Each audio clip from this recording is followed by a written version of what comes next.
എല്ലാവർക്കും white zone ഫുട്ബോളിന്റെ മറ്റൊരു വീഡിയോയിലേക്ക് സ്വാഗതം. ഈ ഒരു വീഡിയോയിൽ നമ്മൾ നോക്കാനായിട്ട് പോകുന്നത് കഴിഞ്ഞ ആഴ്ചയിലും ഈ ആഴ്ചയിലൊക്കെ നടന്നുകൊണ്ടിരിക്കുന്ന ആ ഒരു round of 16 UCL round of 16 നടന്നു കഴിഞ്ഞിട്ടുള്ള മത്സരങ്ങളെ കുറിച്ചിട്ടാണ്. അതായത് ആദ്യ റൗണ്ട് ഇപ്പോൾ UCL റൗണ്ട് ഓഫ് 16 ആദ്യ റൗണ്ട് എല്ലാ ടീമുകളും കളിച്ചു കഴിഞ്ഞു എന്നുള്ളതാണ്. അപ്പൊ ആ ഒരു റൗണ്ടുകളുടെ റിസൾട്ട് എന്ന് പറയുന്നത് അത്ര വലിയൊരു ബിഗ് മത്സരമൊന്നും ഈ ഒരു റൗണ്ട് ഓഫ് 16 നടന്നിട്ടില്ല. പക്ഷെ ത്രില്ലിംഗ് ആയിട്ടുള്ള ഒരുപാട് മത്സരങ്ങൾ നടന്നിട്ടുണ്ട് തീർച്ചയായിട്ടും. അപ്പോ ആദ്യം നടന്നിട്ടുണ്ടായിരുന്നത് പറയുകയാണെന്നുണ്ടെങ്കിൽ മാഞ്ചസ്റ്റർ സിറ്റി VS കോപ്പൻഹാഗൻ, അതുപോലെ തന്നെ ലൈപ്സിഗ് VS നമ്മളെ റയൽ മാഡ്രിഡ് ആയിരുന്നു. ഈ ഒരു മത്സരങ്ങളുടെ റിസൾട്ട് എന്ന് പറയുകയാണെന്നുണ്ടെങ്കിൽ ഇച്ചുകൊണ്ട് ഒരു അത്യാവശ്യം ഗോളുകളൊക്കെ ആഡംബരമായിട്ട് കണ്ടിട്ടുണ്ടായിരുന്ന ഒരു മത്സരം എന്ന് പറയുന്നത് സിറ്റിന്റെ മത്സരമായിരുന്നു. അതായത് സിറ്റിക്ക് 3-1 എന്നുള്ള സ്കോറിലും ഈ ഒരു കോപ്പൻഹാഗനോട് വിജയിക്കാൻ കഴിഞ്ഞിട്ടുണ്ട് എന്നുള്ളതാണ്. അത് അവരുടെ ഹോം ഗ്രൗണ്ടിലായിരുന്നു കളി, കോപ്പൻഹാഗന്റെ ഹോം ഗ്രൗണ്ടിലായിരുന്നു കളി. സിറ്റിക്ക് നല്ലൊരു ലീഡ് ഉണ്ട്. അപ്പോൾ ഏകദേശം സിറ്റിക്ക് കാര്യങ്ങളൊക്കെ ഈസിയാണ്. അല്ലെങ്കിൽ സിറ്റി ഏകദേശം ക്വാർട്ടർ ഫൈനലിൽ എത്തിയെന്ന് തന്നെ കൂട്ടാൻ നമുക്ക്. ഇനിയിപ്പോ റയൽ മാഡ്രിഡിന്റെ കാര്യത്തേക്ക് വരികയാണെന്നുണ്ടെങ്കിൽ ഇബ്രാഹിം ഡിയാസിന്റെ ഒരൊറ്റ കാരണം കൊണ്ടാണ് റയൽ മാഡ്രിഡ് ആ ഒരു ലീഡ് എടുത്തിട്ടുള്ളത്. അല്ലാന്നുണ്ടെങ്കിൽ അതുപോലെ തന്നെ ആ ഒരു മത്സരത്തിൽ എടുത്ത് പറയേണ്ട റയൽ മാഡ്രിഡിന്റെ പ്ലെയർ എന്ന് പറയുകയാണെന്നുണ്ടെങ്കിൽ ആൻഡ്രേ ലുനിനാണ്. ലുനിന് ആ ഒരു 9 സേവുകളൊക്കെ നടത്തിയാണ് റയൽ മാഡ്രിഡിന് ഒരു ക്ലീൻ ഷീറ്റ് നേടി കൊടുക്കാൻ ലുനിന് കഴിഞ്ഞു. എനിക്ക് തോന്നുന്നു ലുനിന്റെ ഭാഗത്തുനിന്ന് അങ്ങനത്തെ പെർഫോമൻസ് ഇല്ലാന്നുണ്ടെങ്കിൽ റയൽ മാഡ്രിഡിന് തീർച്ചയായിട്ടും 2 ഗോളിന്റെ ഇതില് വീട്ടിലേക്ക് മടങ്ങേണ്ടി വരേണ്ട ഒരു അവസ്ഥയായിരുന്നു. അപ്പൊ 1-0 എന്നുള്ള ലീഡിലാണ്. അപ്പോ ലീപ്സിങ്ങിന്റെ ഗ്രൗണ്ടിൽ നിന്ന് 1-0 എന്നുള്ള ലീഡില് റയൽ മാഡ്രിഡ് ഉണ്ട്. ഇനിയിപ്പോ സാന്റിയാഗോ ബെർണാബിൽ വെച്ചുകൊണ്ട് നല്ലൊരു പെർഫോമൻസ് കാഴ്ചവെക്കാൻ കഴിയാന്നുണ്ടെങ്കിൽ തീർച്ചയായിട്ടും റയൽ മാഡ്രിഡും ക്വാർട്ടർ ഫൈനലിലേക്ക് കയറും. മറ്റൊന്ന് പറയുന്നത് ഞാൻ പറഞ്ഞില്ല ത്രില്ലിംഗ് ആയിട്ടുള്ള മത്സരം, അതിനൊരു എക്സാമ്പിൾ ആയിട്ടുള്ള ഒരു പോരാട്ടമാണ് ഈ ഒരു ബയൺ മ്യൂണിക് VS ലാസിയോ മത്സരം. ബയൺ ആകെ ഒരു ലീഗിലും ആകെ തളർന്നുകൊണ്ടിരിക്കുന്ന കാഴ്ച നമ്മൾ കണ്ടുകൊണ്ടിരിക്കുന്നത്. അതില് ഏകദേശം 10-12 വർഷങ്ങൾക്ക് ശേഷമാണ് ഒരു ഇറ്റാലിയൻ ക്ലബിനോട് ഒരു ബയൺ മ്യൂണിക് എന്ന് പറയുന്ന ക്ലബ്ബ് പരാജയപ്പെടുന്നു എന്നുള്ളതാണ്. അപ്പം ലാസിയോനോടായിരുന്നു റോമയിൽ വെച്ചിട്ട് തന്നെ ഇന്ന് കളി നടന്നിട്ടുണ്ടായിരുന്നത്. അപ്പോൾ 1-0 എന്നുള്ള സ്കോറിനാണ് ലാസിയോ വിജയിച്ചിട്ടുള്ളത്. എനിക്ക് തോന്നുന്നു സെക്കൻഡ് ലെഗിൽ ബയേൺ എന്തായാലും കംബാക്ക് അടിക്കാൻ ചാൻസ് ഉള്ള ഒരു ഇതാണ്. എന്തായാലും അങ്ങനെ ഉറപ്പിച്ച് പറയാൻ പറ്റില്ല. കാരണം ലാസിയോ എന്തായാലും നല്ലൊരു സൈഡ് തന്നെയാണ്. കഴിഞ്ഞ സീസണിലൊക്കെ സീരിയലിൽ ബെസ്റ്റ് പെർഫോമൻസ് കാഴ്ച വെച്ചിട്ടുണ്ടായിരുന്ന ഒരു സൈഡ് തന്നെയാണ്. പിന്നെ ഈ സീസണിലാണെങ്കിലും അത്യാവശ്യം നല്ല രീതിയിൽ തന്നെ കളിച്ചുകൊണ്ടിരിക്കുന്ന ഒരു ക്ലബ്ബാണ് ലാസിയോ എന്ന് പറയുന്നത്. അതുപോലെ തന്നെ PSG VS റയൽ സോസിഡാഡ് ആണ്. PSG അത്യാവശ്യം നല്ലൊരു ഓപ്പണന്റിനായിരുന്നു കിട്ടിയിട്ടുണ്ടായിരുന്നത്.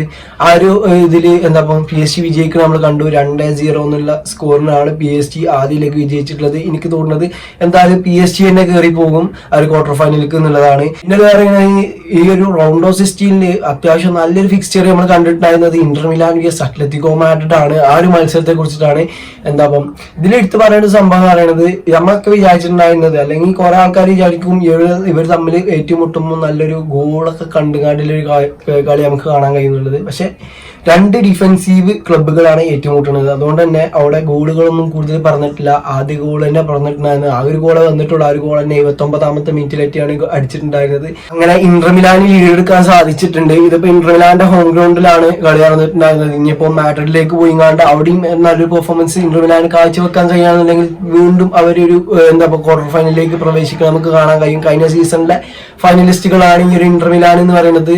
എനിക്ക് തോന്നുന്നത് ഈ അത്യാവശ്യം നല്ല റിസ്കിലെ ടാസ്ക് ആണ് ഈ ഒരു ഇന്റർ മിലാന് അത്ലറ്റിക്കോ മാഡ്രിഡിനെ അവിടെ പോയിങ്ങാണ്ട് പരാജയപ്പെടുത്തുക എന്നുള്ളത്. പക്ഷെ ഒരു ലീഡ് ഉള്ളതുകൊണ്ട് തന്നെ ഈ ഒരു ഇന്റർ മിലാന് അത്യാവശ്യം നല്ല രീതിയിൽ തന്നെ അല്ലെങ്കിൽ നല്ല രീതിയിൽ തന്നെ ഡിഫെൻഡ് ചെയ്യാൻ കഴിവുള്ള ടീമാണ്. അതായത് എനിക്ക് തോന്നുന്നു 29 കളികളിൽ നിന്നിട്ട് 21 ക്ലീൻ ഷീറ്റ് ഒക്കെ വിൻ ചെയ്ത് നിൽക്കുന്ന ഒരു സൈഡാണ് ഈ സീസണിൽ.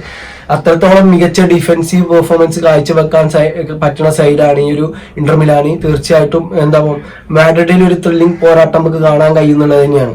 പിന്നെ പറയാന്നുണ്ടെങ്കിൽ PSV VS ബോറൂസിയ ഡോർട്ട്മുണ്ട് ആണ്. അതിൽ 1-1 ഡ്രോ ആണ് കളി അവസാനിച്ചിട്ടുണ്ടായിരുന്നത്. അതിപ്പോ ഇനി അടുത്ത ലെഗ് കൂടി അതും തീരുമാനമാകണം. പിന്നെ ആർസണൽ VS പോർട്ടോ ആണ്. ഇത് ഇന്ന് നടന്നിട്ടുണ്ടായിരുന്ന ഒരു മത്സരമാണ്.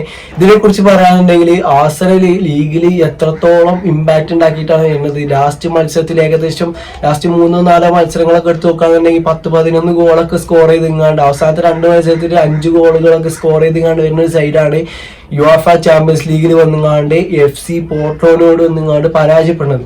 പക്ഷെ ഈ ഒരു കളിയിൽ 94-ാമത്തെ മിനിറ്റിലാണ് പോർട്ടോ ആ ഒരു ഗോൾ അടിച്ചിട്ടുണ്ട് എന്നുള്ളത് എടുത്തു പറയേണ്ട ഒരു സംഭവമാണ്. പക്ഷെ അതുവരെ അവർ ആ ഒരു ആർസണലിനെതിരെ ഒരു ഗോൾ പോലും വഴങ്ങാതെ എടുത്തു പറയേണ്ട ഒരു സംഭവം തന്നെയാണ്. ഇനിയിപ്പോ എന്താ എനിക്ക് തോന്നുന്നു ഇഞ്ഞാറ് കളി നടക്കാനുള്ളത് ആർസണലിന്റെ ഹോം ഗ്രൗണ്ടിലാവും. അപ്പൊ അവിടുന്ന് കാര്യങ്ങളൊക്കെ മാറി എന്നുള്ളത് കണ്ടറിയേണ്ട കാര്യമാണ്. എനിക്ക് തോന്നുന്നു FC പോർട്ടോ കയറാൻ ചാൻസ് ഉണ്ട്. പക്ഷെ ആർസണലാണ് ഓപ്പോണന്റ്. എന്തായാലും ആർസണലിന് ഞാൻ നല്ലൊരു ചാൻസ് കളിപ്പിക്കുന്നുണ്ട്. അപ്പോൾ ആർസണല് ക്വാർട്ടർ ഫൈനലിലേക്ക് കയറാൻ ചാൻസ് ഉണ്ടോയെന്ന് ചോദിക്കാന്നുണ്ടെങ്കിൽ ഒരു സെക്കൻഡ് ലെഗിൽ ആദ്യ ഹാഫിൽ ആർസണലിന് ഒരു ഗോൾ സ്കോർ ചെയ്യാൻ കഴിയുകയാണെന്നുണ്ടെങ്കിൽ ആർസണൽ എന്തായാലും കംബാക്ക് അടിച്ചിരിക്കുന്നതാണ് എനിക്ക് പറയാനുള്ളത്.